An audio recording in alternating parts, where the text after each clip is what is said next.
مختصر سی بات ہے بھائی، ساتھی تشریف رکھے۔ بسم اللہ الرحمن الرحیم۔ آخری حکم حضور اکرم صلی اللہ علیہ وسلم کو جو آخری حکم آیا وہ کیا تھا؟ استغفار۔ سب سے آخری صورت نازل ہوئی ہے اذا جاء نصر اللہ والفتح ورأیت الناس يدخلون فی دین اللہ افواجا۔ اب آخری حکم آئے فسبح بحمد ربک واستغفرہ، اپنے رب کی پاکی بیان کیجئے اور کیا کریں؟ استغفار کریں۔ تو بھائی جاتا رمضان ہے، استغفار کی کثرت۔ کوئی انسان دعویٰ نہیں کر سکتا کہ میں نے سارا رمضان صحیح گزارا ہے۔ ہم سب میں کمیاں، کوتاہیاں، غلطیاں بہت ساری ہیں۔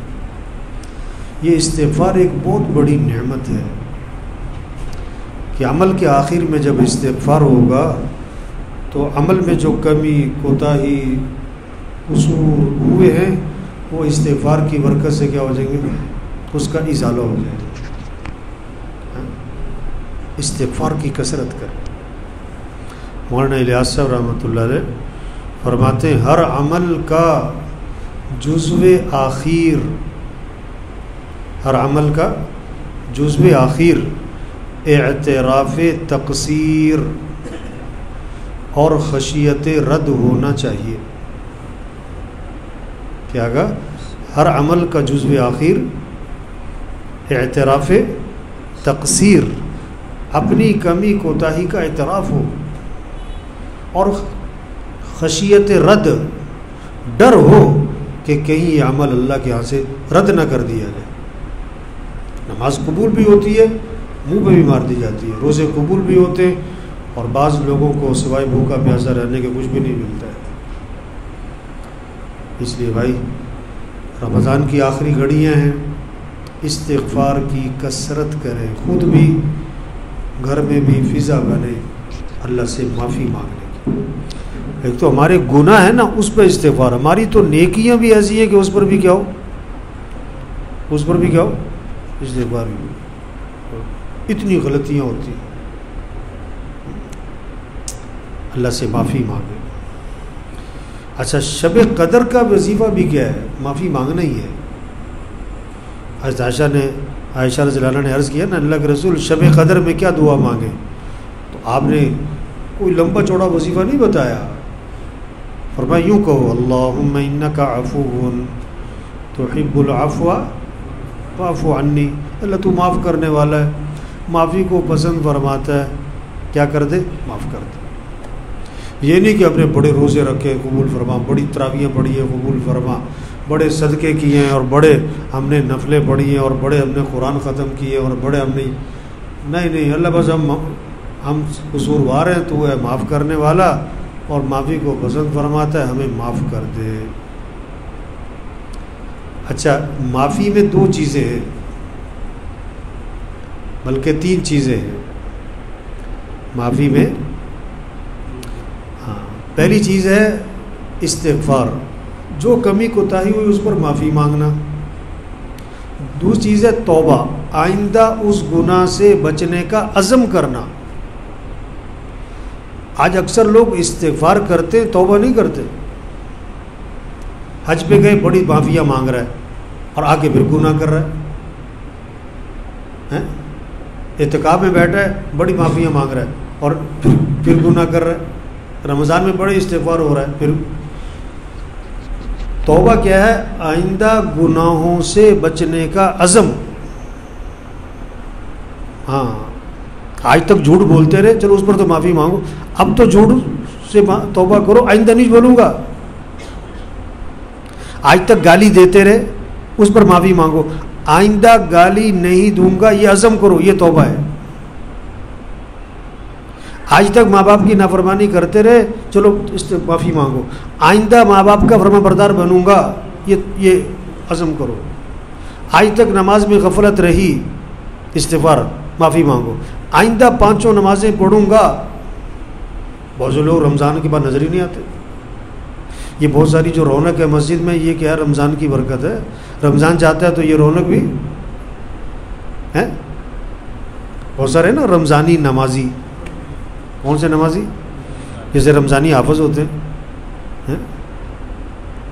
نہیں، استغفار بھی کریں اور کیا کریں بھائی؟ توبہ. آئندہ گناہوں سے بچ رہے ہیں. جو زندگی میں غلط چیزیں اس کو ختم کرو اپنے. اور تیسری چیز پتہ توبہ کیا ہے؟ اگر آپ کے ذمہ فرائض ہیں ان کی قضا کرنی ہے.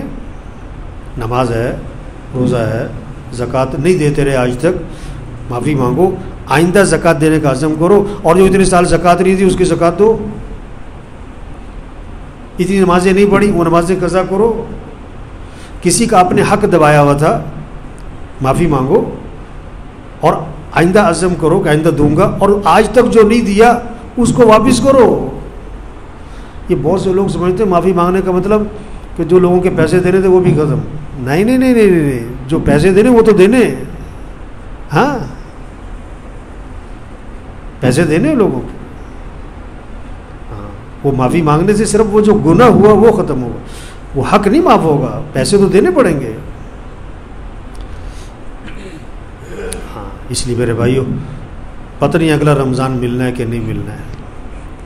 رمضان اگلے سال بھی آنا ہے، ہم ہوں گے کہ نہیں یہ کوئی پتہ نہیں ہے. ہم کیا کریں؟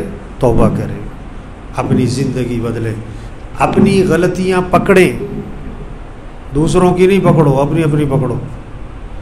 معاشرت کی لائن میں کہاں گڑبڑ کر رہے ہو؟ معاملات کی لائن میں کہاں گڑبڑ کر رہے ہو؟ عبادات کی لائن میں کہاں گڑبڑ کر رہے ہو؟ اخلاق کی لائن میں کہاں گڑبڑ کر رہے ہو؟ عقائد کی لائن میں کہاں اپنی غلطیاں پکڑو بھائی.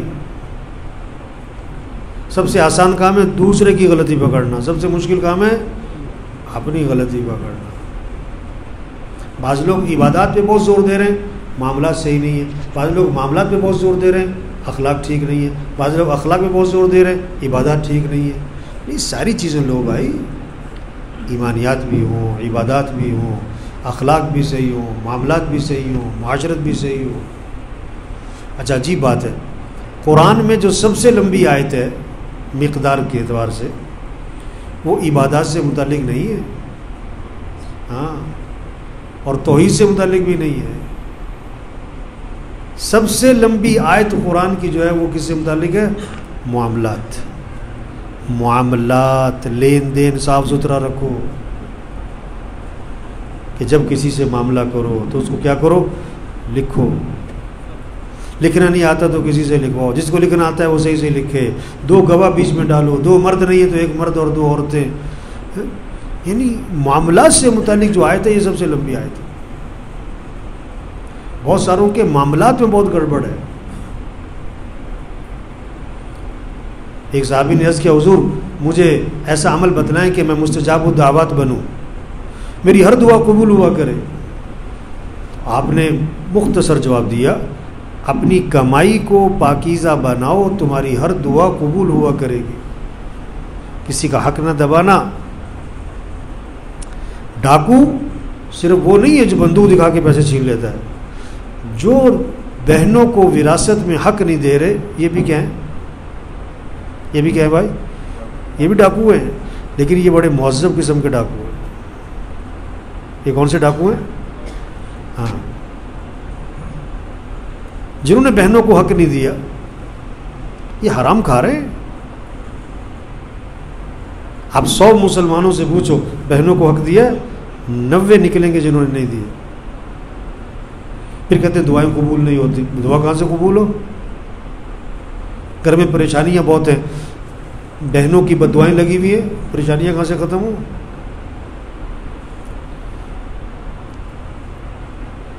معاملات ٹھیک کریں میرے بھائی، اخلاق ٹھیک کریں، جھگڑے ختم کریں. آپ صلی اللہ علیہ وسلم نے فرمایا، میں تمہیں نماز سے افضل چیز بتاؤں، میں تمہیں روزے سے افضل چیز بتاؤں، میں تمہیں صدقے سے افضل چیز بتاؤں.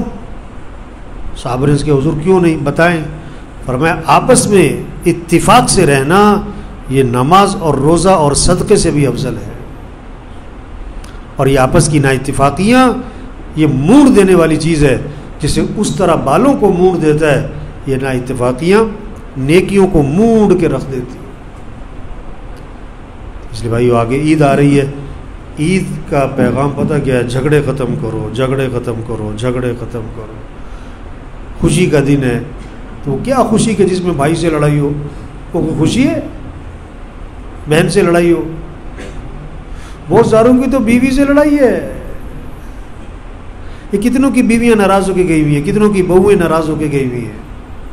ہاں، لوگوں کو عیدیاں دیتے پھر رہے ہیں، گھر میں لڑائی ہے، لوگوں کو عیدیاں دے رہے ہیں۔ اپنے گھر کا معاملہ ٹھیک کر بھائی۔ ہاں، تو جس چیز کے گھر میں جھگڑا چل رہا ہے بھائی، عید آ رہی ہے، جھگڑے کیا کرو؟ بولو تو صحیح بھائی، جھگڑے کیا کرو؟ اور شاید ہی کوئی اتنا شریف آدمی ہو جس کا جھگڑا کسی سے نہ ہو، ورنہ تقریباً سبھی کا ہے۔ سچی بات ہے، اکثر کا جھگڑا ہے کسی نہ کسی سے۔ اس کے اپنے گھر میں جھگڑے، اس کے اپنے دو بیٹے آپس میں بات نہیں کرتے، اس کی بہویں آپس میں بات نہیں کرتی، ایک گھر میں رہتے ہیں بات نہیں کرتے۔ جھگڑے ختم کرو، جھگڑے ختم کرو، جھگڑے ختم۔ عید کا تقاضا یہ ہے۔ وہ کیا خوشی ہے کہ جس میں دلوں میں بغض ہے، کینہ ہے، کھوٹ ہے۔ کیا خوشی ہے۔ اچھے کپڑے پہننے کا نام تھوڑا عید ہے۔ دل اچھا بنو، اخلاق اچھے بنو، ظاہری چمک دمک نہیں، اندر کو چمکاؤ۔ ٹھیک ہے نا جی، کوشش کریں گے نا انشاءاللہ جی۔ اچھا، رمضان میں جو کمی کوتاہی رہی اس کے ازالے کے لیے ایک صدقہ فطر ہے۔ فطرانہ نکالو اپنا۔ اس میں دو فائدے ہیں، ایک تو آدمی کی جو کمی کوتاہی رمضان میں ہوئی اس کا ازالہ ہوگا، دوسرا غریبوں کو خوشیوں میں کیا کرو؟ شریک کرو، صدقہ فطر نکالو۔ اچھا آپ دیکھو، ہر آدمی کا گھر ایک جیسا نہیں ہے نا۔ کوئی 2 مرلے کے مکان میں، کوئی 2 کنال میں، کوئی 4 کنال میں، اپنی حیثیت کے حساب سے گھر بناتا ہے نا آدمی۔ ہر ایک کی سواری، کوئی سائیکل پر ہے، کوئی موٹر سائیکل پر ہے، کوئی گاڑی پر ہے، پھر گاڑیوں میں فرق ہے۔ ہر ایک کے کپڑے، ہر ایک کا کھانا اپنی حیثیت کے حساب سے ہے۔ تو فطرانہ بھی کیا ہونا چاہیے؟ ہے جی، فطرانہ بھی کیا ہونا چاہیے؟ یہ اکثریت گندم سے ہی نکالتی ہے فطرانہ، ہے نا۔ 100-150 روپے نکال دیے فطرانہ ہو گئے۔ نہیں بھائی، آپ کشمش کے حساب سے فطرانہ نکالو۔ اللہ نے آپ کو دیا ہے کشمش کے حساب سے، وہ تقریباً 1600-1700 روپے بنے گا۔ کھجور کے حساب سے نکالو، 700-800-900 روپے بن جاتا ہے۔ کھجور کی بھی قیمت فرق، اللہ توفیق دے اجوا کے حساب سے نکالو، وہ زیادہ بنے گا بہت۔ جو کے حساب سے نکالو 350-400، گندم کے حساب سے نکالو 150 روپے۔ جب آپ کے کپڑے برابر نہیں، کھانا برابر نہیں، سواری برابر نہیں، تو فطرانہ کیوں سب کا ایک جیسا ہو گیا؟ اپنی اپنی حیثیت کے حساب سے نکالو، بڑھ چڑھ کے نکالو، غریبوں کو اپنی خوشیوں میں شریک ہو، اور لوگ آپ کے پیچھے نہ پھرے فطرانہ دو، آپ لوگوں کو تلاش کرو کون ضرورت مند ہے، اور سب سے پہلے حقدار رشتہ دار ہے، غریب، سفید پوش لوگ جو کسی کے سامنے ہاتھ نہیں پھیلاتے، ایسے لوگوں کو تلاش کر کے ان پہ خرچ کرو۔ عجیب بات ہے، قرآن میں نماز کی رکعتیں نہیں آتی، رکوع سجدے کی تفصیل نہیں آتی۔ نماز میں مال کا مصرف اللہ نے نام لے کے، قرآن کی بات کر رہا ہوں، قرآن میں تفصیل نماز کی نہیں آئی، نماز مال کے مصرف کی تفصیل آئی ہے، مال کا خرچ کرنا ہے۔ 6 مصرف بتائے اللہ نے نام لے کر، مال کہاں خرچ کرنا ہے۔ جس کے پاس پیسہ ہے نا تھوڑا، تو اللہ نے 6 مصرف بتائے، مال کہاں خرچ کرو۔ نیکی کسے کہتے ہیں؟ خرچ کرنا کہاں؟ یتیموں پہ رشتہ داروں پہ خرچ کرو.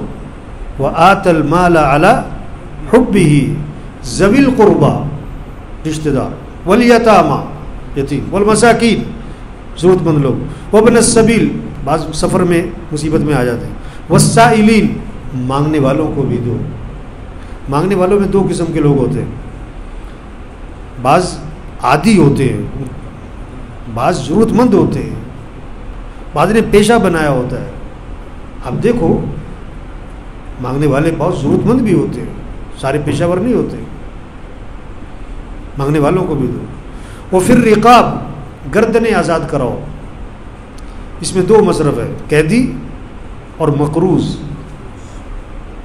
بعض لوگ خدا نہ خواستہ بیماری, کوئی ایکسیڈنٹ, حادثہ, چھت گر گئی, قرضے میں تلے دب جاتا ہے بیچارہ, کوئی نقصان ہو جاتا ہے ایسا, تو مقروض لوگ ہیں, ان کے قرضے ادا کرواؤ. یہ 6 مصرف بتایا اللہ نے قرآن میں مال کے, اور آگے فرمایا نیکی کیا ہے, اقام الصلاۃ نماز بھی قائم کرنا, وآت الزکاۃ زکوٰۃ بھی ادا کرنا. اچھا تو یہ جو 6 مصرف تھے یہ کیا تھے؟ یہ زکوٰۃ کے علاوہ تھے, یہ زکوٰۃ کے.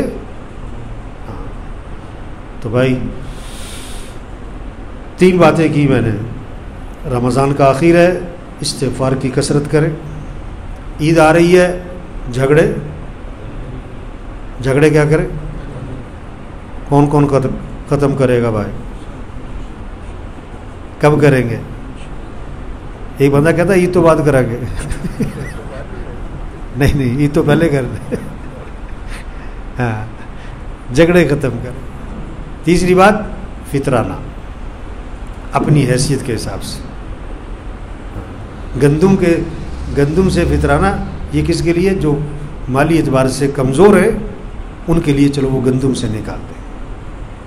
اللہ نے جن کو حیثیت دی ہے کشمش کے حساب سے نکالو, حیثیت دی ہے اجوا کھجور کے حساب سے نکالو. مسئلہ معلوم کرو, بڑھ چڑھ کے دو اور تلاش کر کے دو, اور عزت سے دو. اللہ نہیں, عزت سے دو. اس کا احسان سمجھو, آپ کا احسان نہیں کہ آپ دے رہے ہو, اس کا احسان ہے کہ آپ سے لے رہا ہے.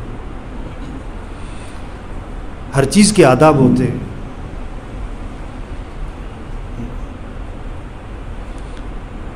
اللہ عمل کی توفیق دے. الحمدللہ.